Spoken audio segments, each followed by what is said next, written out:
Bienvenidos a la meditación diaria, camino a la transformación. Un tiempo para crecer en Dios y su palabra. No te olvides suscribirte en el canal, activar la campanita y aceptar todas las notificaciones. Y recuerda dar me gusta. Comencemos. Muy buenos días, muy buenas tardes y muy buenas noches a toda la familia de Senti City. A esta familia hermosa y linda que Dios ha constituido y que nos ha permitido llegar a muchos países para honra y gloria de su nombre. Mi nombre es Mario Alberto Solórzano Chocón, pastor en la ciudad de Bluefield, en la costa atlántica de Nicaragua. Y hoy me dirijo a ustedes dando inicio a una serie que hemos denominado El Cordero y el León.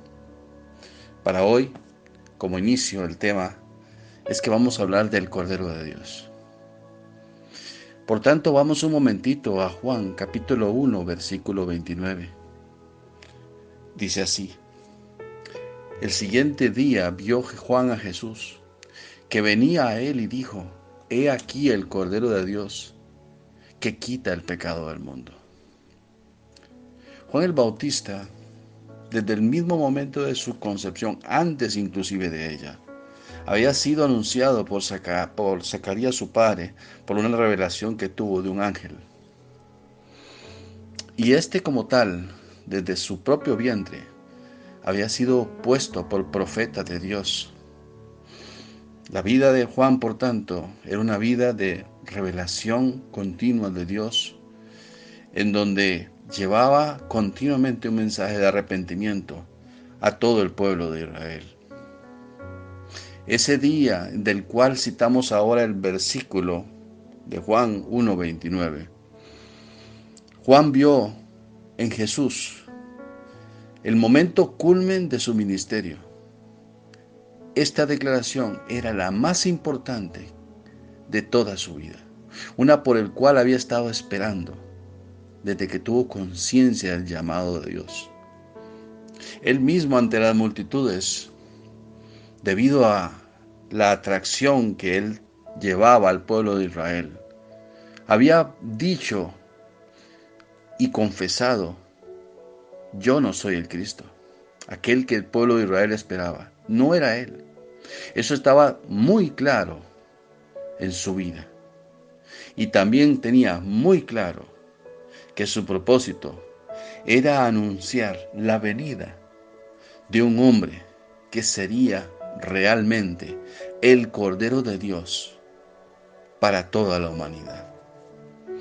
Pero ¿de dónde sale el término Cordero? ¿Cuáles son sus orígenes, sus raíces?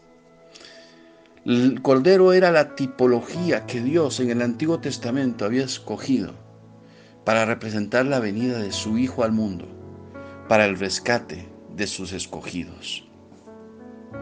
Pero todo comienza con el pueblo de Israel sufriendo una opresión en tierra de Faraón.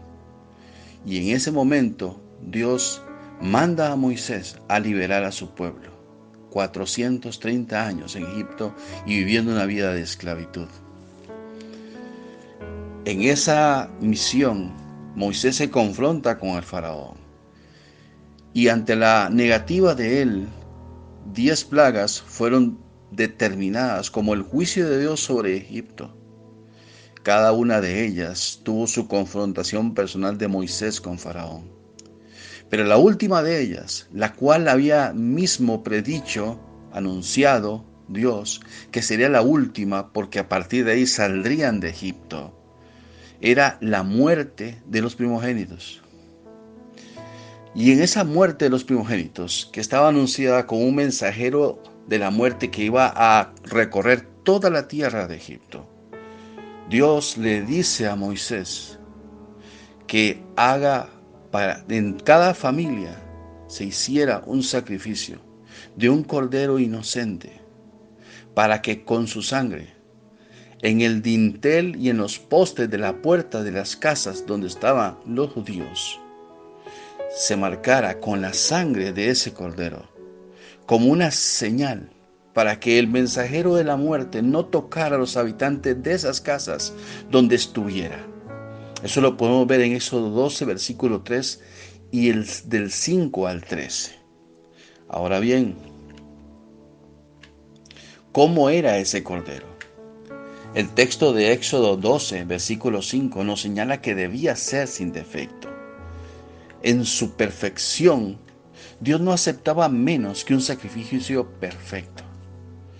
Y así fue. La muerte de ese cordero inicial llevó a la liberación del pueblo de Egipto para que salieran hacia la tierra prometida. Posteriormente, en el peregrinaje de Israel por el desierto, se levantó el tabernáculo de reunión, en el cual Dios mismo había mostrado a Moisés cómo debía constituirse ese tabernáculo.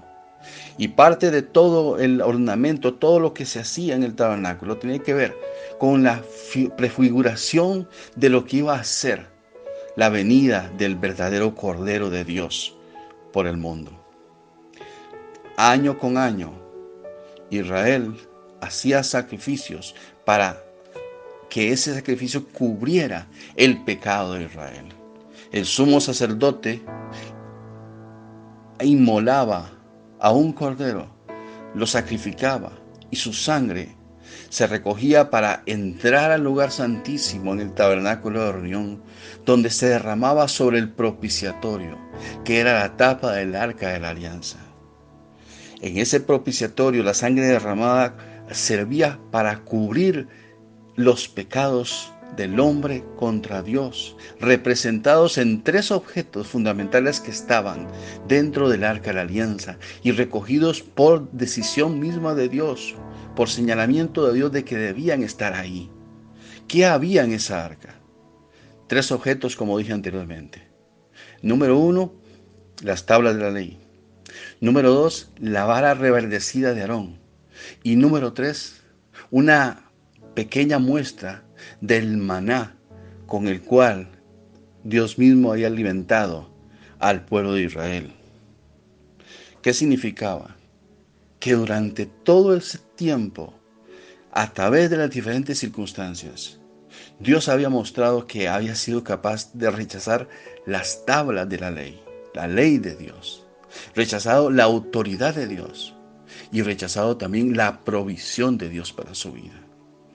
Ese simbolismo era para precisamente mostrar cómo Dios perdonaba todos los pecados, cómo Dios expiaba los pecados a través de ese cordero, de que eran presentes en el pueblo de Dios. Era apenas una sombra del verdadero sacrificio, que daría una victoria total sobre el pecado, como podemos leer en Hebreos capítulo 8, versículos del 3 al 7. ¿Cómo era ese cordero? Era un cordero sin defecto. Ahora, con base en todo lo que hemos dicho, podemos señalar que Jesucristo era el verdadero Cordero de Dios. La afirmación de Juan era tajante, era absoluta, era determinada. En la mente y el corazón de Juan no había ninguna duda. Juan mismo había recibido de parte de Dios la revelación de que aquella persona sobre la cual viera descender el Espíritu Santo y que permaneciese sobre él, ese era identificado claramente como su Cordero. Esa certeza quedó bien clara en la mente de Juan, sobre todo cuando una vez que Jesús llegó a ser bautizado por Juan, y habiéndolo hecho conforme lo pedía nuestro Salvador, Él atestiguó junto con todos los que estaban a su alrededor en ese momento una voz de los cielos que decía: este es mi Hijo amado, en quien tengo complacencia, como vemos en Mateo 3:17.